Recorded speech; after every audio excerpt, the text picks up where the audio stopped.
মহামান্য বিচারপতি সঞ্জয় কারল এবং মহামান্য বিচারপতি প্রশান্ত কুমার মিশ্রার bench confederation of state government employees অর্থাৎ মলয় মুখোপাধ্যায়দের করা যে মামলায় 6বার জিতেছে confederation of state government employees অর্থাৎ রাজ্য সরকারি কর্মচারীরা, সেই মামলায় আজকে মহামান্য বিচারপতিরা একেবারে ডিসাইড করে দিয়েছেন যে ডিএ কর্মচারীদের জন্য লিগালি এনফোর্সেবল রাইট, যে কথা কলকাতা হাইকোর্ট বলেছিল সেই কথাই আজকে মহামান্য সর্বোচ্চ ন্যায়ালয় বলেছে এবং কর্মচারীদের জয় হয়েছে এবং অলরেডি 25% এরিয়া ডিএ যেটা দেওয়ার কথা অন্তর্বর্তীকালীন নির্দেশ হিসেবে দিয়েছিলেন, আজকে বলেছেন 31শে মার্চের মধ্যে সেটা মিটিয়ে দিতে এবং একটি কমিটি তৈরি করে দিয়েছেন। প্রাক্তন মহামান্য বিচারপতি ইন্দু মালহোত্রা, ঝাড়খণ্ড হাইকোর্টের প্রাক্তন চিফ জাস্টিস তিলক সিং চৌহান, গৌতম মাধুরিয়া উত্তরাখণ্ড হাইকোর্টের চিফ জাস্টিস এবং সিএজি অর্থাৎ কন্ট্রোলার অডিটর জেনারেল অথবা একজন সিনিয়র মোস্ট অফিসারকে দিয়ে একটা কমিটি তৈরি করবে। তারা ডিসাইড করবেন এই রাজ্য সরকারি কর্মচারীরা পেনশনভোগীরা কোন প্যাটার্নে এরিয়া দিয়ে পাবেন এবং আলটিমেট মে মাসের মধ্যে সম্পূর্ণ এরিয়া দিয়ে মিটিয়ে দিতে হবে। 2008 সাল থেকে 2019 সাল পর্যন্ত যে এরিয়া দিয়ে যেটা ক্যালকুলেশন করতে হবে ডিএ এআইসিপিআই অনুযায়ী ক্যালকুলেশন করে কর্মচারীদের সম্পূর্ণ ডিএ মিটিয়ে দিতে হবে। অর্থাৎ যে কর্মচারীদের পক্ষ থেকে যে কথা প্রথম থেকে বলে আসছিলাম, এই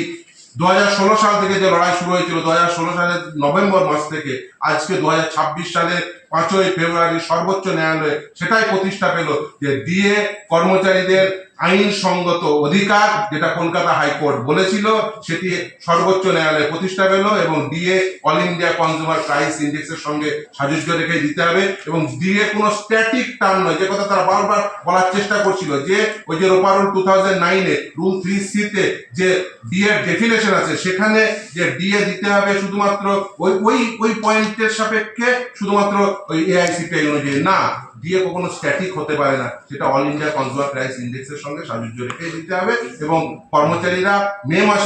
এবছরের মে মাসের মধ্যে সম্পূর্ণ এরিয়া ডিএ পেয়ে যাবেন এবং এই যে সর্বোচ্চ ন্যায়ালয় যে সর্বোচ্চ পর্যায়ের যে হাই পাওয়ার কমিটি তৈরি করে দিয়েছেন এই 4 সদস্যের, তারাই ডিসাইড করবেন এই যে কিভাবে দেওয়া হবে। ফলে কর্মচারীরা এখানে মলয়দা রয়েছেন, শ্যামলদা রয়েছেন, যারা এই মামলা করেছিলেন তারা অত্যন্ত খুশি যে তারা আলটিমেট 6বার জেতার পরে 7ম বারেও কর্মচারীদের জয় হলো, রাজ্য সরকারি কর্মচারীরা তারা জয় পেল এবং তারা আলটিমেট জয়ের হাসি হাসলো। এই কথাটাই প্রথম দিন থেকে বলে আসছি যে কখনোই যে সরকারের